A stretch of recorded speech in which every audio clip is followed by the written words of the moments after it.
beberapa waktu lalu sempat ramai dan aku dikirimi juga video yang itu disampaikan oleh seorang tokoh yang selama ini aku tahu ya, yang sejauh ini aku tahu beliau sangat kredibel lah ya, sangat kredibel artinya tingkat keilmuannya itu ya bisa dipertanggungjawabkan ya kalau kita lihat kajian-kajiannya selama ini. Cuman ketika aku dikirimi video yang sempat membuat katakanlah rame juga ya, aku juga secara pribadi aku kaget dari mana bapak kita ini memperoleh data seperti itu. Lihat bahwa ketika Nabi Muhammad itu bisa menaklukkan kota Makkah, idza jaa nasrullahi wal fath wa ra'aita an-nasa yadkhuluna fi dinillahi afwaja fasabbih bihamdi rabbika wastaghfirhu innahu kana tawwaba. Begitu dikuasai, berhala-berhala yang ada 480 berhala itu ditumbangkan semuanya, lalu mereka masuk ke dalam Ka'bah. Di situ ada gambar Yesus, ada gambar Siti Maryam sedang menggendong Nabi Isa. Begitu mereka akan menghapus gambar Isa dengan Siti Maryam itu, kata Nabi mengatakan gambar ini biarkan saja, jangan dihapus.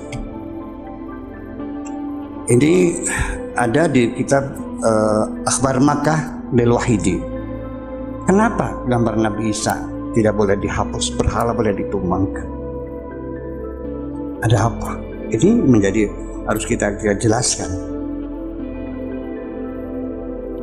Kenapa gambar Nabi Isa tidak boleh dihapus kalau berhala ditumbangkan?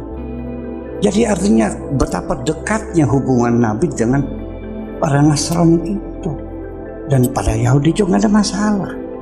Yang perlu kita ketahui bahwa yang menghalau orang-orang Yahudi dari kota Madinah bukan Kanjeng Nabi, tapi Sayyidina Umar, khalifah setelah Abu Bakar, dihabisin semuanya. Dalam video yang tidak begitu lama ya, hanya berapa 15 menit atau berapa lama gitu ya, nggak panjang videonya, Bapak ini mengatakan bahwa intinya begini, di video itu dikatakan oleh Bapak kita ini, di dalam Ka'bah itu ada foto Bunda Maryam menggendong Kanjeng Nabi Isa atau Yesus. Ya. Terus terang aku sangat tersentak. Ya, data itu diperoleh dari mana? Tetapi ada juga kejanggalan dari apa yang disampaikan. Jumlah patung yang ada itu 480 patung. Padahal selama ini yang kita tahu 360, berarti ada selisih 120 patung. Ya. Kita berbicara sejarah itu berbicara data. Seberapa data itu kuat gitu loh ya. Aku tidak mengatakan apa yang disampaikan beliau itu dengan serta-merta bahwa itu salah, tidak. Tetapi aku wait and see yang aku lakukan sangat tinggi, artinya kepercayaanku mungkin 10% atas berita itu ya. Dari video itu disampaikan bahwa datanya itu diambil dari kitab Akhbar Makkah lil Wahidi. Seperti yang aku bilang tadi, kita berbicara sejarah itu berbicara data ya. Sejauh apa data itu bisa kita pertanggungjawabkan. Jadi di masa kecilnya Muhammad dia sudah banyak ketemu dengan kelompok penyembah berhala. Di zaman jahiliyah ada 360 patung berhala, ada banyak sekali. Bahkan ada patung Maryam dan lukisan Yesus di Ka'bah. Dia ketemu dengan mendapat di Arab di sekitar kehidupan Muhammad, pengaruh ajaran bidat-bidat Kristen itu marak sekali. Ada juga komunitas Yahudi, entah Yahudi sekte apa nggak jelas, tapi komunitas Yahudi sudah ada di Mekah, beberapa kilometer dari Mekah, di Madinah maksud saya, beberapa kilometer di utaranya Mekah. Jadi dia sudah berjalan lintas negara, lewat berbagai daerah, ketemu berbagai suku, budaya, bahasa dan keyakinan. Dia sudah lihat, dia sudah kenal di depan mata sejak masih kecil. Nih, berhala-berhala di dalam catatan Sirah Nabawiyah banyak banget. Sebagian yang tercatat di dalam kitab literatur Sirah, ada berhala Bani Daus. Orang dari suku Daus punya berhala sendiri. Ada Dewa Hubal yang disembah di Mekah. ada Isaf dan Naila. Jadi banyak sekali dewa ini sesembahnya Bani siapa, suku ini nyembahnya seperti apa, Bani ini dia punya dewa sesembahan berhala apa, beda-beda. Penjaga Al-Uzza.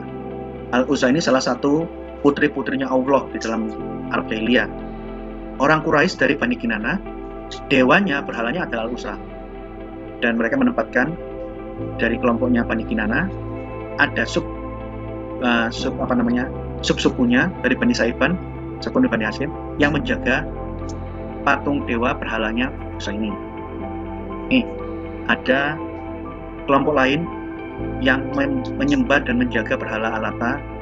Ada dewa Manat, dewa perempuan yang menjadi dewa sesembahannya kabilah Al-Aus dan Al-Kharaj dan orang-orang Yastrib, orang-orang Madinah yang seagama dengan mereka di pesisir laut dari arah Al-Musyalal tempatnya di Kudai. Jadi banyak sekali berhala di zaman sekitar masa kecilnya Muhammad, banyak sekali. Ada kelompok penyembah Yakut, ada dewa Yakub. Jadi orang Yaman dewanya lain lagi, suku ini dewanya lain lagi, orang di kota itu dewanya lain lagi. Ini semua situasi di zaman masa kecilnya Muhammad. Anda bisa baca bukunya Geoffrey Parinder, Jesus in Islam in Quran.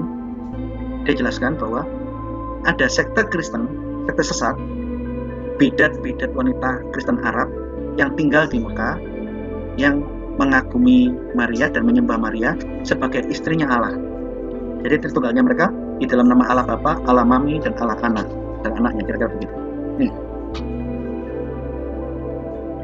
Mereka, menurut contohnya Geoffrey Parinder, sekte penyembah Maria ini menyembah Maria dengan cara yang tidak pantas. Kaum Kolidrian, kaum Rotundar, sekte Mariamid ini adalah sebuah sekte wanita Arab abad keempat mempersembahkan kepada Maryam dalam wujud patung sejumlah roti bundar bibi Kolidri, seperti yang pernah mereka lakukan pada ibu bumi yang mulia pada zaman pagan. Epipanius, bapak gereja abad 5, ini malah abad 5 malah. Ini mungkin ada salah sedikit tentang penanggalan abad. Kalau ngomong Epipanius ini bukan abad keempat, ini abad kelima. Epipanius penentang kesesatan ini mengatakan bahwa Trinitas harus disembah, Bapa, Putra, Roh Kudus, Allah, Firman Allah, dan Roh Allah harus disembah. Tetapi Maria tidak boleh disembah. Kemungkinan sekte bidat Kristen ini masuknya abad keempat, tapi masih eksis di zamannya Epipanius, karena Epipanius ini bapak gereja abad 5. Nah, tidak ada satupun orang Kristen di gereja manapun, termasuk gerejanya Pak Deking Gadas. Mari kita berdoa di dalam Allah, di dalam nama Roh Tritunggal, God the Father, God the Mommy, and God the Son, dan anaknya. Tidak pernah ada. Di dalam nama Bapak, di dalam nama Mami, di dalam nama anaknya. Tidak ada Bapak, Ibu, anak ini. KB apa memang di dalam Al-Quran kok. Nih. Di dalam literatur Islam, masih di dalam buku yang sama, di dalam bukunya Jesus in Islam di Geoffrey Parinder, di halaman 93, Muhammad punya rasa penghormatan yang mendalam terhadap Maryam sebagai ibu Yesus. Bahkan ahli sejarah Makkah yang tertua, Asraqi, yang meninggal di abad 9, lebih tua dari Ibnu Hisham tahun 858, mengatakan di Ka'bah pada waktu itu, pada lajur yang dekat dengan pintu, di arah yang dekat pintu, terdapat sebuah gambar Maryam dengan Yesus di lututnya. Ketika Muhammad memasuki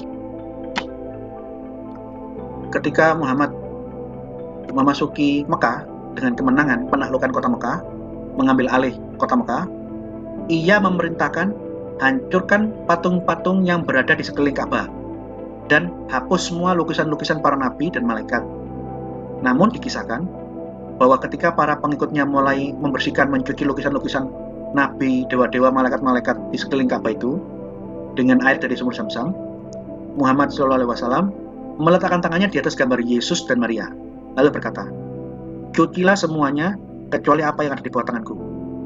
Semua gambar yang lain hapus, cuci, bersihkan, hilangkan, tapi jangan hilangkan gambar Maria dengan Yesus di pangkuannya Maria.